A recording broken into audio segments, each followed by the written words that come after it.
안녕하세요. 반갑습니다. 책 읽어주는 봄꽃 책방입니다.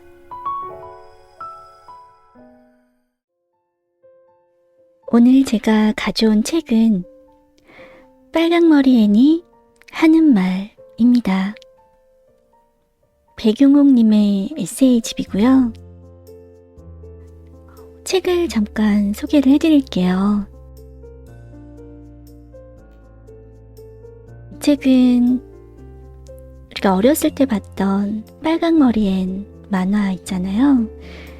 그 만화가 이렇게 군데군데 사파로 예쁘게 들어가 있는 책이거든요. 그래서 소장을 하고 싶다, 참 예쁘다 라는 생각이 드는 그런 책이었어요. 그러니까 어렸을 때 추억도 생각이 나고요. 그 어렸을 때 봤던 앤하고 제가 이렇게 성인이 돼서 보는 앤이 다르게 느껴지는 그런 책이었거든요. 그래서 여러분들도 그런 매력을 아마 느끼실 수 있는 그런 책이라고 생각이 듭니다. 그럼 한번 낭독을 시작해 올게요.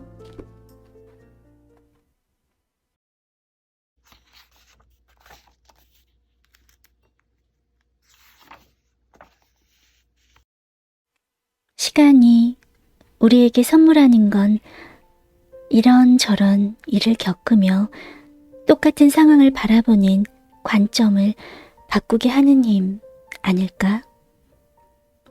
시간은 느리지만 결국 잎을 키우고 꽃을 피우고 나무를 자라게 한다.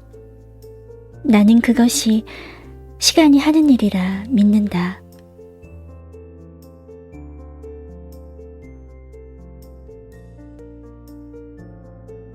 아무래도 싫은 사람 패키지 투어. 몇 년 전 홍콩에 취재 여행을 갔을 때 그곳 관광청 직원에게 하즈웨이 베이 근처 보링턴 다리 밑에서 일한다는 홍콩에 때리는 할매에 대한 얘기를 들었다. 할머니는 우리나라로 치면 지금은 사라진 청계천 고가도로 밑에 작은 사당을 차려놓고 절찬 영업 중이었다. 바닥에 어지럽게 놓인 과일과 꽃, 향이 여러 개 꽂힌 단지들이 놓여있는 그곳을 걷는 동안 묘한 기분이 들었다. 각자의 신을 모시는 할머니들은 미워 죽겠는 사람, 즉 나를 힘들게 하는 사람을 대신 때려주는 사람들이었다. 할머니가 내게 물었다. 미워하는 사람의 이름을 말해봐. 나는 잠시 망설였다. 당신에겐 가장 미운 사람의 카테고리에 들어갈 딱 한 명이 존재하지 않았다. 평화시대라고 말할 법한 시절이었다. 하지만 어렵게 찾아간 마당이니 생각나는 대로 한 명의 이름을 적었다.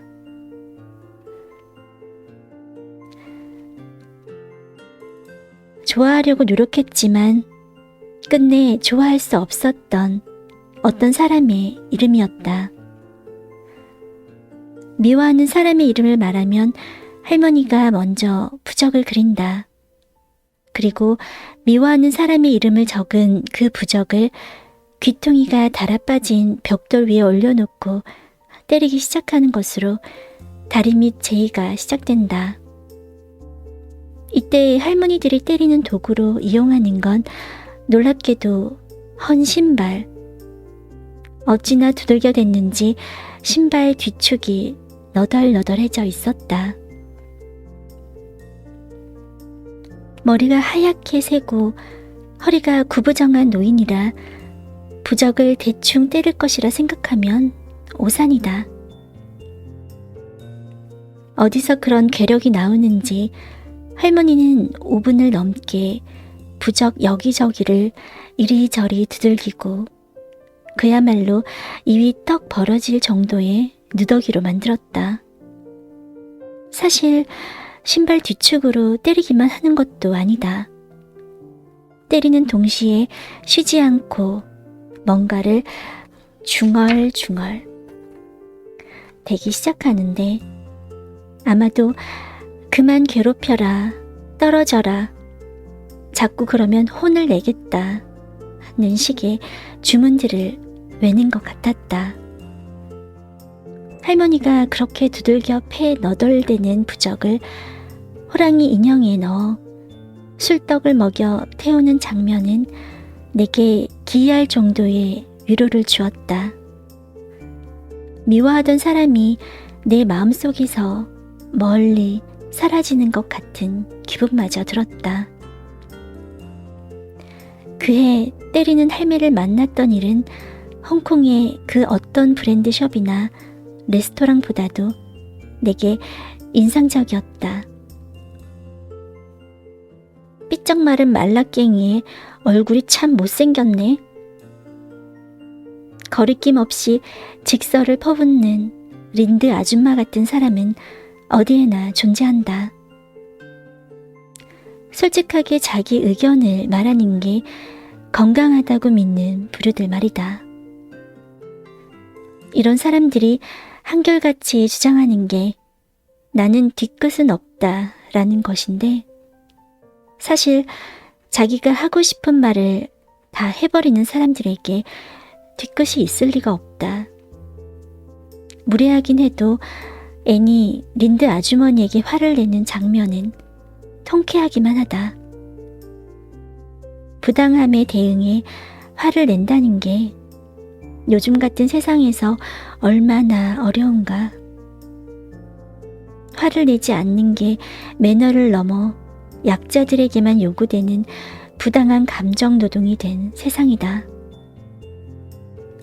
별것도 아닌 일에 참았던 화가 폭발하는 분노 장애를 겪는 사람들이 많다는 건 제대로 화를 낼 수 없는 세상이 만든 부작용이다. 우리는 분노의 건강한 기능을 거세당하거나 상실한 채 살아간다. 마음의 응어리를 풀지 않고 놔두면 그것이 남기는 무의식의 상처는 꽤 오랫동안 자신을 괴롭힌다. 화를 내야 할 상대에게 분출하지 못한 짜증은 마치 중금속처럼 우리 몸속에 차곡차곡 불순물로 축적된다. 짜증이나 신경질의 화살은 결국 나를 향하기 때문에 살아가면서 화를 내는 방법을 터득하는 것은 중요하다. 참은 방귀가 독하다는 말이 괜한 말이 아닌 것이다.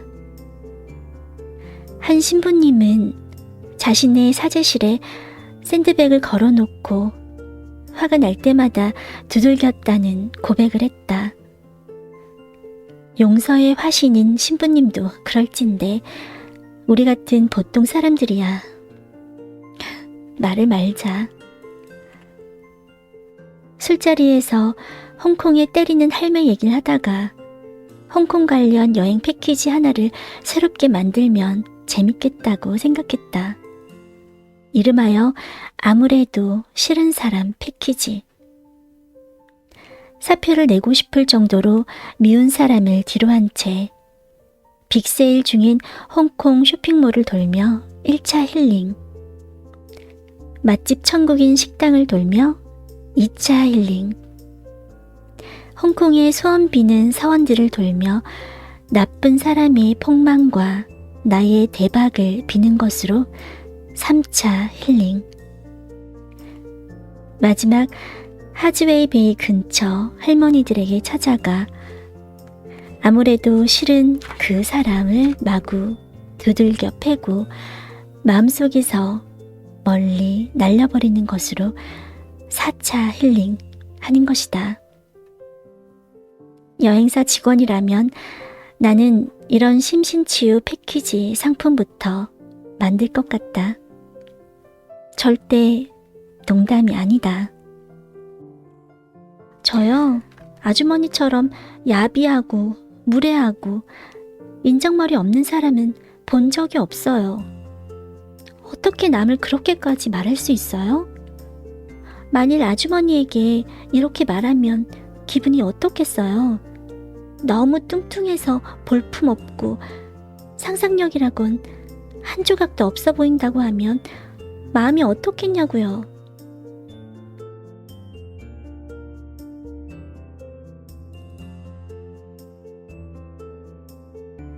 사람은 언제 위로받는가?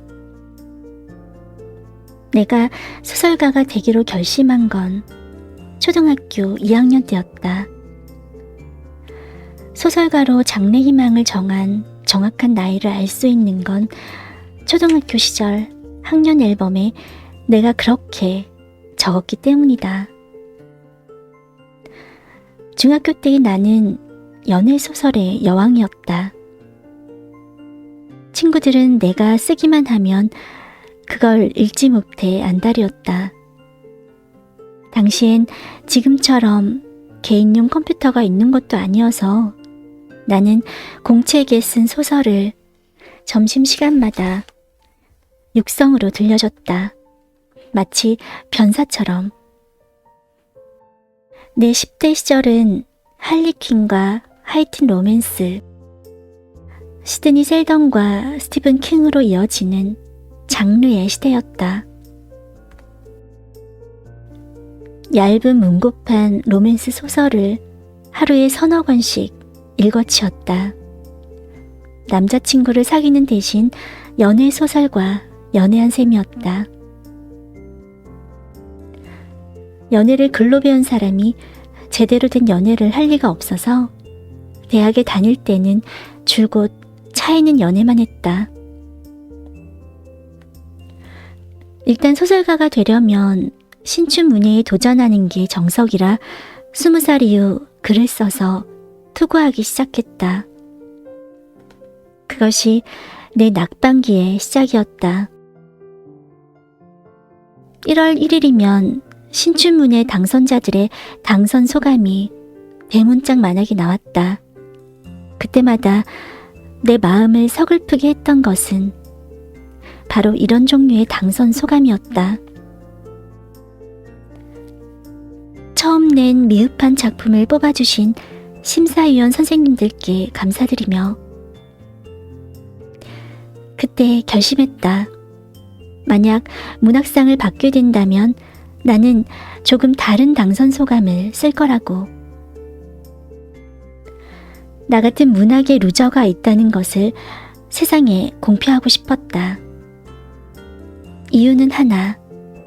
당선 소감을 보고 있을 마음 아픈 누군가에게 나도 했으니 당신도 할 수 있을 거라고 말해주고 싶었다. 어쩌면 그 말은 간신히 용기를 낸 내가 가장 약할 때에 나 자신에게 토닥이며 해줄 말인지도 몰랐다. H의 어린 시절 얘기 중 가장 기억에 남는 건 썰매에 관한 얘기였다. 겨울이면 한강이 얼던 시절, 초등학생이던 그는 친구와 함께 썰매를 타러 갔다. 친구는 새로 산 썰매를 자랑하며 얼음 위를 신나게 달리다가 그만 물에 빠지고 말았다. 그는 곧 물에서 빠져나왔지만 새 썰매를 자랑하던 기세는 사라지고 있는 그대로 풀이 죽어 있었다. H는 친구를 바라보다가 미끄러진 듯 물에 빠졌다. 사실 일부러 물에 빠져준 것이었다. 그러자 갑자기 친구의 얼굴이 밝아졌다. 심지어 하하하 웃기까지 했다. 두 친구는 홀딱 젖은 옷을 툭툭 털며 사이좋게 떡볶이를 먹으러 갔다. H에게 일부러 물에 빠진 이유를 물었다. 그렇게까지 할 필요가 있었는지 나로선 의문이었다. 그때 H가 하는 말이 이랬다.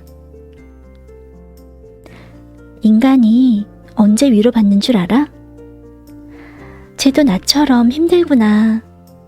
바로 비극의 보편성을 느낄 때야. 긴 시간이 흘러 문학상을 받고 소설가가 되었을 때, 그러므로 내 당선 소감은 처음부터 끝까지 낙성기일 수밖에 없었다. 어느 신문에서 떨어졌고 어느 문학상에서 떨어졌고, 그것이 몇 년도였고, 다시 도전한 신문사에서 또 떨어졌고, 다시 떨어진 그곳에 3번 더 넣었지만 또다시 떨어졌다는 웃지 못할 이야기. H의 말이 맞다. 누군가의 성공담에는 교훈이 있지만 위안은 없다. 우리는 누군가의 실패에서 위로받는다. 내가 그걸 알게 된 건 33살이 되던 가을이었다. 소설가를 꿈꾸며 매일 일기를 쓴 9살 이후 24년의 시간. 소설을 투고하기 시작한 지 정확히 13년 되던 해였다.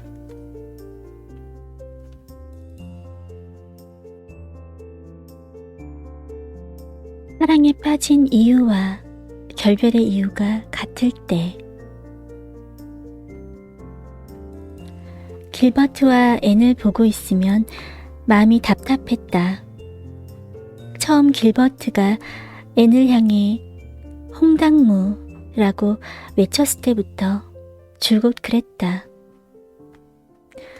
어째서 이들은 계속 어긋나기만 하는 걸까? 내게 앤과 길버트는 사랑을 경쟁으로 탈바꿈시킨 후 학업 성취라는 이름으로 승화시킨 커플처럼 보인다. 내가 아는 가장 큰 사랑의 기적은 내가 좋아하는 사람이 동시에 나를 좋아해 주는 것이다. 하지만 현실은 두 사람이 연애를 한다 해도 언제나 시차와 낙폭이 발생하기 마련이다. 분명 그가 먼저 좋아했는데 어느새 내가 더 좋아하고 있고, 내 마음은 깜깜한 밤인데 그의 마음에는 환한 태양이 떠오른다. 남자와 여자의 연애는 왜 늘 이런 걸까? 외톨이로 초등학생 시절을 보낸 후 나는 사는 게 지루하고 외로워서 거울을 보고 웃는 연습을 했다. 그 시절의 부작용이라면 슬플 때조차 웃는 사람이 되었다는 것 정도? 웃음은 오랫동안 가면처럼 내 얼굴에 들러붙어 쉽게 떨어지지 않았다. 너는 왜 이렇게 잘 웃어? 라는 말을 살면서 자주 들었다. 잘 웃는다는 건 성격이 아니라 유혹의 일부일 수도 있다는 걸 나중에야 알게 됐다. 네가 날 보고 너무 환하게 웃어서 날 좋아하는 줄 알았어. 그래서 실은 널 속으로 좋아했었어. 라는 뒤늦은 고백을 듣는 종류의 사람이 된 후였다. 하지만 사후적인 고백이란 뒤늦게 도착한 편지처럼 얼마나 난감한 일인가. 차라리 영원히 도착하지 않는 게 나은 편지도 있다. 연애란 인간관계의 압축판이고, 그것의 본질은 끊임없는 질문이다. 연애에 있어 가장 좋은 상대는 어떤 사람일까? 사람마다 추구하는 가치는 비슷한 듯 다르다. 하지만 내 경우에는 겉과 속이 다르지 않아서 어느 정도 예측 가능한 사람이 좋다. 함께 있을 때 마냥 좋은 사람이 아니라 함께 있지 않아도 좋은 사람. 조금 더 정확히 말해 함께 있지 않음이 더 이상 상처가 되지 않은 사람이 내겐 최고의 상대다. 누군가에게 예측 가능한 사람이 되어준다는 건 그 사람의 불안을 막아주겠다는 뜻이다. 누군가의 결핍을 누군가가 끝내 알아보는 것이 사랑이라면 그 결핍 안에서 공기가 되어 서로를 옥죄지 않고 숨쉬게 해야 한다. 그 사람이 옆에 없기 때문에 불편하고 불안해지는 게 아니라 그 사람이 위성처럼 내 주위에 존재한다는 사실이 힘이 되고 따뜻해지는 사랑. 이것이야말로 떠날 필요가 없는 관계이다. 길버트의 좋아해와 앤의 좋아해는 이렇게 다르구나 생각했었다. 그들을 보며 세상에는 타이밍이 맞지 않아 연인이 되지 못한 사람들도 많을 거라고 수긍했었다. 벚꽃이 떨어지는 어느 봄인가 전 남자친구의 세컨드 생활이라는 괴상한 제목의 단편소설을 쓰다가 문득 이런 생각도 했다. 타이밍이 맞지 않아 커플이 되지 못한 사람들의 얘기를 써보면 어떨까? 물론 반대의 경우도 있다. 애인이 될 만큼의 강렬함은 아니었지만 타이밍 때문에 어쩌다 연인이 되어버린 사람들. 연애에 있어 타이밍은 얼마나 중요한 걸까? 그 누구도 아닌 바로 그 사람이기 때문에 사랑하게 된 걸까? 아니면 그 순간 그 사람이 우연히 거기에 있었기 때문에 사랑에 빠진 걸까? 사랑에 관한 흔해 빠진 질문이지만 확답은 없는 질문이기도 하다. 마치 남자와 여자 사이에 우정이 가능하냐, 가능하지 않냐는 질문처럼 시간이야말로 우리가 사는 세상의 거의 전부가 아닐까? 시간은 죽도록 좋아하는 사람을 싫어하게도 만들고 정말 싫어했던 사람을 좋아하게도 만든다. 사랑이 타이밍이 아니다. 타이밍 자체가 사랑이다. 누가 더 많이 사랑하고 누가 더 오래 사랑하느냐의 문제가 많은 연인들을 시작하게도 이별하게도 만든다.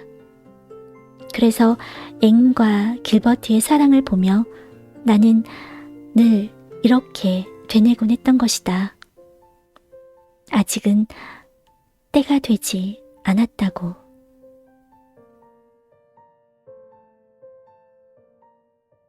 첫사랑과 이별한 후 나는 남자들을 연달아 만났다. 그건 아무래도 차인 여자가 보여줄 수 있는 최선의 자기 방어책이었다. 사람은 사람으로 잊어야 한다는 지론을 가진 한 친구는 내게 줄기차게 남자를 소개해 주었는데 나로서도 거절할 명분이 딱히 없었다. 첫사랑 실패 후 내가 얻은 교훈은 한 가지였다. 나는 한 번 가졌던 마음에 대한 애착이 워낙 강한 사람이라는 것이었다. 마음 먹는 게 힘든 사람은 그 마음을 거두는 것에도 엄청난 고통과 어려움을 겪는다. 가령 첫사랑 실패 후 내 데이트란 이런 식이었다. 첫사랑에 비해 그는 키가 너무 크고 첫사랑과 비교해 그는 너무 현실적이며 첫사랑에 비해 그는 너무 적극적이다. 키가 크고 현실적이며 적극적이란 건 어떤 여자들에겐 틀림없는 장점이 될 만한 요소인데도 나는 그 남자들에게 터무니없이 야박하게 굴었다. 무엇보다 누구에 비하여라는 망령에 시달리는 여자의 연애가 제대로 될 리도 없었다. 그 시절에 나는 남자에 관해서라면 냉혹해지는데 거침이 없었다. 나는 누구도 진심으로 좋아하지 않았기 때문에 누구에게도 상처받지 않고 쿨해질 수 있었다. 그래서 내게 사랑을 고백한 남자 앞에서 영화 카페 느와르의 정유미가 했던 말 비슷한 얘기를 아무렇지도 않게 할 수 있었던 거다. 당신은 나를 사랑하면 안 됩니다. 그렇게 쿨하게 거리감을 유지하자 상처받는 일은 적어졌다. 하지만 그렇게 조심스럽게 살아서 내 삶이 더 풍성해졌나?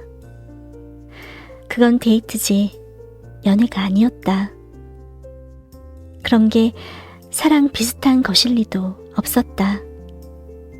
싫다고 해서, 견디기 힘들다고 해서, 만약 사랑의 외로움이나 질투 같은 감정을 뺀다면 그게 여전히 사랑일 수 있을까? 첫사랑이 너무 잘 살면 배가 아프다. 하지만 첫사랑이 너무 못 살면 가슴이 아프다. 배 아프면 먹을 약이라도 있지만 가슴 아픈데 장사 없다. 첫사랑, 당신이 잘 살아서 다행이다.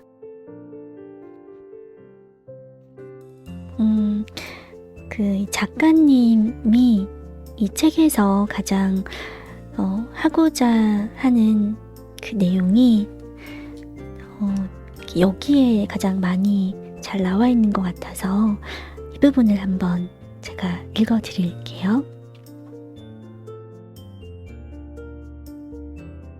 궁금한 게 너무 많아서 빨리 어른이 되고 싶던 내게 애네 말은 좀처럼 이해되지 않았다. 그러나 시간이 흐르고 그녀의 말에 귀 기울이며 알게 된 것들이 있다. 여러 명의 아이를 돌봐야 했던 고아 소녀는 자신이 처한 각박한 현실 속에서 가장 좋은 것을 상상하는 습관을 오래 간직해온 것이다. 그것이 삶을 대하는 애네 태도였다.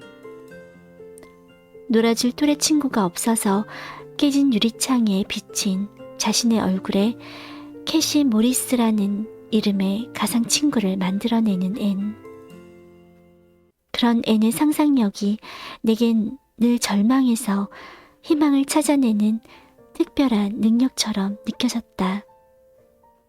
그러므로 이 빨강머리 소녀는 약속된 시간을 넘겨 늦게 도착한 초록 지붕 집의 매튜 아저씨에게 이렇게 말할 줄 안다. 나오시지 않는 이유를 생각하고 있었어요. 아저씨가 데리러 오지 않으면 오늘 밤은 저 큰 벚나무 위에 올라가서 밤을 새울까 생각하고 있었어요. 마치 대리석으로 만든 널찍한 방에 살고 있는 듯한 느낌이 들지 않을까요?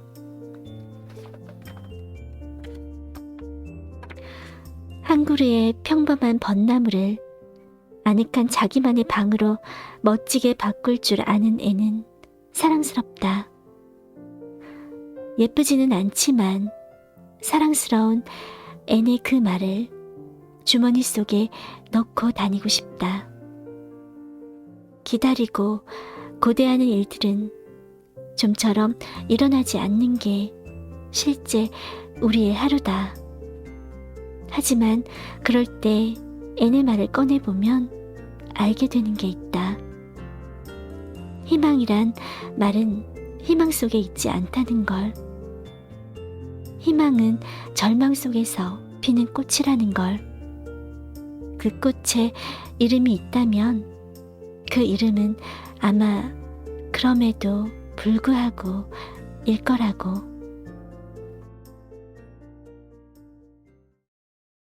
빨강머리 애니 하는 말 읽어드렸는데요. 빨강머리 애니 세상을 바라보는 시선을 작가님의 그 경험에 녹여냈다는 그런 느낌이 들었습니다.